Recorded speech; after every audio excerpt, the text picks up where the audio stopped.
정혜신의 적정심리학, 당신이 옳다. 5장. 아무리 자녀라도 충조평판하지 않기. 죽어버리고 싶어. 딸이 어느 날부턴가 이런 말을 저에게 쏟아부었습니다. 충격적이었습니다. 얘가 이런 정도였나? 허탈감과 자괴감에 괴로웠습니다.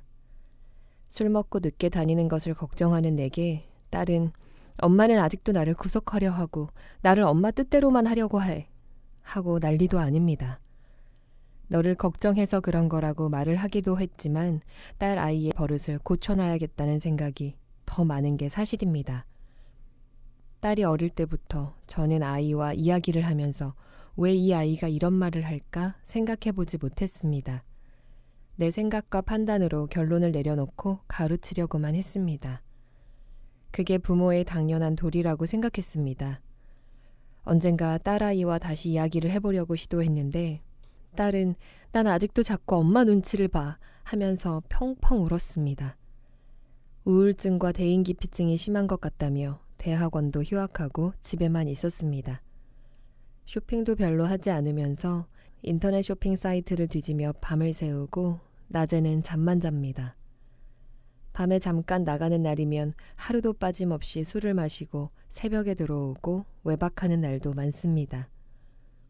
그때마다 저와 충돌했습니다. 그때마다 딸은 이렇게 말합니다. 내 인생 27년 동안 내 모든 스트레스의 원인은 엄마야. 모든 게 완벽하길 바라는 제가 스트레스의 주범인 게 맞습니다. 나를 사랑해서였다고 말하지 마. 그건 엄마가 원하는 거지 내가 원했던 사랑이 아니야. 딸이 잘 되길 바라는 마음으로 모든 것에 간섭하고 잔소리했던 저는 그걸 사랑이라고 착각했습니다. 딸아이는 27년 살면서 나는 지금이 제일 행복해. 이걸 막으면 엄마는 내가 불행해지길 바라는 거야. 라고 소리치듯 말합니다. 술 먹고 늦게 다니는 걸 엄마로부터 해방된 행복한 시간이라고 우기고 있는 것 같습니다. 자기도 이제 성인이라고 그걸 알아달라는 몸부림으로 보이기도 합니다. 엄만 내가 행복한 꼴을 못 보지? 난 지금까지 모든 걸 엄마가 허락해야만 할 수 있었어. 내가 지난 5년 동안 얼마나 힘들었는지 엄마 알아? 새벽마다 죽고 싶어서 울었어. 그 말을 듣고 감전된 듯 충격을 받았습니다. 저에게 받은 상처로 힘들어하는 딸의 마음을 엄마로서 어떻게 해야 할까요? 개별적 존재로 인정하고 존중해주는 거, 그걸 제가 잘 못하는 것 같습니다. 엄마를 가해자로 몰아붙이는 딸의 속마음에 엄마가 어떻게 접근해서 도움을 줄 수 있을까? 아이의 어느 부분에 공감해줘야 할까? 아이의 어느 부분이 존재의 문고리인 아이의 느낌일까? 문고리를 찾아 공감하면 문고리가 돌아가고 문이 열린다고 했다. 외형상 딸의 행동이 무척 격하고 난감해서 풀기 어려운 갈등처럼 보이지만 딸은 문제를 내면서 정답을 동시에 알려주는 선생님처럼 친절하게 반복적으로 자기 존재를 그대로 내보이고 있다. 여기가 문이고 이곳이 문고리라고.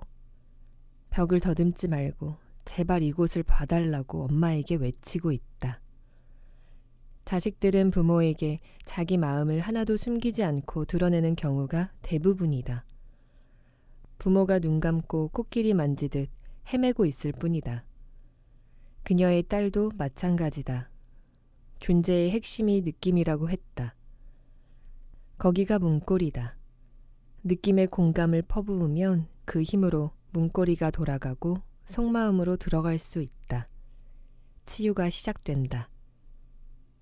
지금 딸이 제일 절박하게 말하고 있는 존재 자체의 느낌은 2년간 매일 밤 죽고 싶었던 마음과 살면서 지금이 가장 행복하다는 엄마로선 전혀 동의하기 어려운 마음이다. 엄마의 생각과는 달라도 딸의 마음은 옳다. 누군가의 마음은 타인이 옳다 그르다 판단할 영역이 아니다.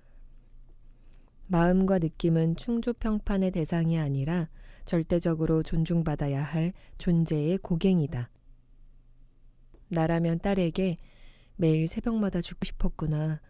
그럴 만큼 힘들었구나. 그 순간이 얼마나 끔찍했을까. 새벽마다 그런 마음이었는데 엄마는 그것도 모르고 잠만 잤구나. 정말 미안하다. 고 말했을 것이다. 제일 먼저 딸의 죽고 싶었던 마음에 주목하고 인정하고 받아들이겠다. 죽고 싶을 만큼 순간순간이 지옥이었는데 그 고통을 엄마마저 모르고 있다는 생각이 들었을 때 딸은 얼마나 막막하고 절망스러웠을까. 그렇게 고통스러웠는데 버티고 살아줘서 고맙다.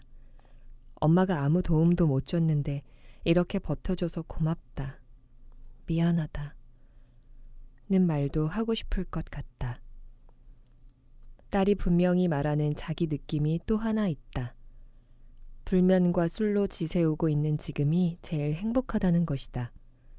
나라면 엄마는 도움도 못 줬는데 네가 그걸로나마 행복하니까 그래도 다행이다. 알고 보니 술이 널 도왔구나. 술 마시지 말라고 매번 잔소리했던 거 미안해. 네가 행복한 게 엄마도 좋아. 엄마가 돈 더 줄게. 술 마시고 싶으면 편안하게 마셔. 엄마가 돈 더 줄 테니 안주도 제대로 챙겨서 마셔. 엄마가 모르고 그랬어. 너한테 그래도 행복한 구석이 조금이라도 남아있어서 엄마는 그게 고마워. 다행이야. 그동안 잘 모르면서 엉뚱한 소리해서 미안하다. 고 말했을 것이다. 어떻게 그렇게까지 너무 지나친 것 아니냐. 돈을 더 줘가면서 술을 마시라고 할 것까지 있을까 싶어 멈칫하는 마음일 수 있다. 지나친 게 아니다. 허벅지에 큰 상처를 입어 출혈이 심하면 지혈을 하기 위해 허벅지 윗부분을 끈으로 꽉 동여매야 한다. 그런 순간엔 아무도 너무 조이면 아프니까 살살 하는 게 낫다고 생각하지 않는다. 과다출혈로 인한 응급 상황에서의 압박은 평시의 스킨십과는 달라야 한다. 마찬가지로 지금 딸의 상황도 지혈을 위해 공감을 퍼부어야 하는 비상 상황이다. 지나친 게 아니라 사랑밖에 난 몰라라는 노래 가사처럼 엄마는 너의 마음 외엔 아무것도 중요하지 않다는 적극적인 메시지다. 엄마는 네가 어떤 행동을 하든 엄마 맘대로 판단하고 규정하지 않고 너를 전적으로 존중할 것이라는 엄마의 존재 자체에서 나오는 다짐이다. 나와 함께 논의한 후 그녀는 딸에게 사과를 했다고 했다. 그렇게까지라고 할 만큼 자기 마음도 얘기했다. 그날 딸은 이해하는 척하지 마. 이제 와서 공감하는 척하지 마. 라고 소리쳤단다. 그런데 2주쯤 지나면서 밤에 컴퓨터 앞에 앉아있는 날이 점차 줄기 시작했고 잠을 자기 시작했다. 몇 년 만에 처음 있는 일이라고 했다. 낮밤이 서서히 정상으로 돌아왔다. 술 마시고 늦게 들어오는 날도 점차 줄었다. 2달쯤 지난 어느 날 딸은 속이 많이 아프다며 엄마에게 함께 병원에 가자고 했다. 하늘이 준 기회를 얻은 양 엄마는 딸의 손을 잡고 병원에 갔다. 그렇게 딸의 문고리를 더듬어 찾아 돌렸던 그녀는 딸과 새로 만나기 시작했다. 공감이란 나와 너 사이에 일어나는 교류지만 계몽은 너는 없고 나만 있는 상태에서 나오는 일방적인 언어다. 나는 모든 걸 알고 있고 너는 아무것도 모른다는 것을 전제로 하는 말들이다. 그래서 계몽과 훈계의 본질은 폭력이다. 마음의 영역에선 그렇다. 술 마시러 갈 때 뭐가 그렇게 행복했니? 나는 도무지 이해할 수 없지만 딸의 마음은 내 마음과는 별개다. 그러니 그럴수록 딸에게 물어봐야 한다. 묻기도 전에 알기도 전에 딸에게 내 생각만 쏟아놓는 것이 사랑이나 교육일 수 없다. 그것은 그냥 심리적 폭력일 뿐이다. 술을 마시고 몸을 망치면서도 행복하다는 딸의 마음을 알 수 없었지만 그건 역시 엄마의 생각일 뿐이다. 딸에게는 딸의 마음이 있고 딸의 이유가 있다. 그것은 딸의 경험, 거창하게 말하자면 딸 개인의 역사에서 비롯된 것들이다. 엄마의 마음, 엄마의 역사와는 다른 개별적인 것이다. 그녀는 딸에게 그렇게 끝까지 공감을 하면서 마침내 딸로부터 사실은 술을 마시면서 비참한 적이 더 많았어 라는 말을 들을 수 있었다.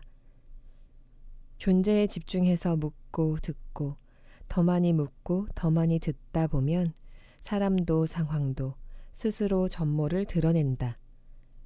그랬구나. 그런데 그건 어떤 마음에서 그런 건데? 네 마음은 어땠는데? 핑퐁 게임 하듯 주고받는 동안 둘의 마음이 서서히 주파수가 맞아간다. 소리가 정확하게 들리기 시작한다. 공감 혹은 공명이다. 누군가의 속마음을 들을 땐 충조평판을 하지 말아야 한다. 충조평판의 다른 말은 바른말이다. 바른말은 의외로 폭력적이다. 나는 욕설에 찔려 넘어진 사람보다 바른말에 찔려 쓰러진 사람을 과장해서 한 10,000배쯤 더 많이 봤다. 사실이다. 정혜신의 적정심리학, 당신이 옳다.